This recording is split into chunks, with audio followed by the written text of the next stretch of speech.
What let's remember and comma, however, I think this is one of those cases where three truths are correct, not just two, Carlos. I think this is more Okay. complicated than that. I think the first truth is that I do believe that Amanda is sinister. I do believe that West is sinister. That's the one truth, right? The second truth is that I don't think Kyle is sinister though. I don't think they're the same. I don't think they're two shitty people. I think it's very different kind of shitty. I think that Kyle was not a good husband. That's the second truth, right? We can all agree with that. Mm-hmm. This is the part that people are missing, where I would never compare Kyle to Amanda. And it does, and you would think that that'd be on Amanda's side, no, it's on Kyle's side. There's a thing that people don't understand clinically called reactive abuse.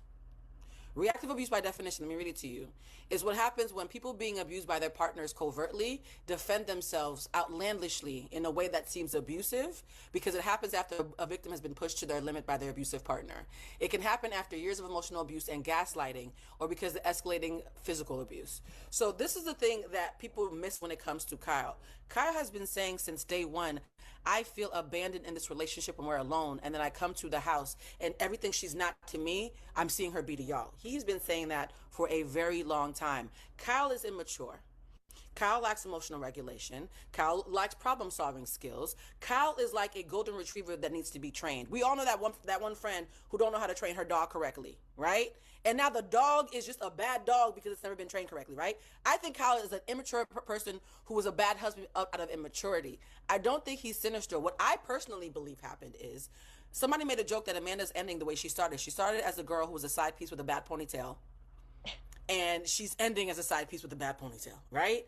And when she met Kyle, I personally believe, this is Blue Telusma, just my speculation, Amanda came on the show as a side piece, saw this big shiny show, saw that Kyle was the star of the show, and said, I would like to renew my option as a side piece because this is a way to get put on. Hello, I'm already, because Amanda comes from money, and Carlos will tell you, a girl with money now wants fame because that's a different kind of currency, right? I believe if you watch the episodes back, and I have, since the beginning, Kyle has said, I blow up when I am pushed. And y'all not realizing how unsupported I feel. And what I think happened is there is a coldness that Amanda has with Kyle. That when they are in their friend group, she is loving, she is hugging everybody, she's a spider monkey. And he's constantly saying, hold on, why are you being so nice to them? I'm not getting any of that. And he's reacting to feeling abandoned because his wound is abandonment. You guys have seen this about Kyle before. Well, maybe not you, Carlos. We know that Kyle has an abandonment wound, right? When you have someone who is covertly abusing you, because Amanda can't be a covert narcissist without covertly abusing. Can we agree that's how that word works, right? When you have someone who won't come to your shows, in 10 years, you don't want to come to my show. In 10 years, you don't want to support me. In 10 years, when I have a disagreement, you never have my back. In 10 years, I'm always a mockery. In 10 years, you crack jokes about me first and clown me to our friends and have made me a laughing stock. And our friends believe you. Why? The very love you don't give me behind the scenes, you give to them tenfold on camera. So they can't relate to the Amanda that I'm dealing with because I think you're a cold bitch who's not supportive. They see you as a loving spider monkey who's kissing everybody's foreheads.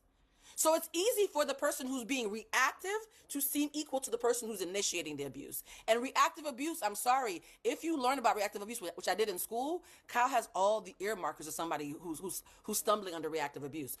I think that Kyle is not a good husband, but I also think he's a victim of reactive abuse. I think I've I, I never think I think what Amanda has been doing is not just new because we just found her out. We just found out about her in West. Amanda has been putting seeds like this for a very long time, and Kyle has been saying for years he's not. His name's are not clean, Jazz.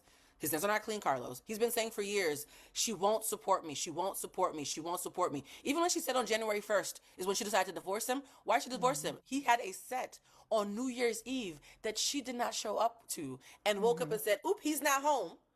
I'm leaving you." And he's thinking, I'm not home because home is not a home. That's not an Mm. excuse. It's how reactive abuse works. We're so busy. I think what's really happening is we're so busy remembering how much Kyle sucks, we're forgetting how much he's been abandoned. I think three truths are true right now. No, He's a you shitty know That what? husband and he's been emotionally abandoned for quite a while.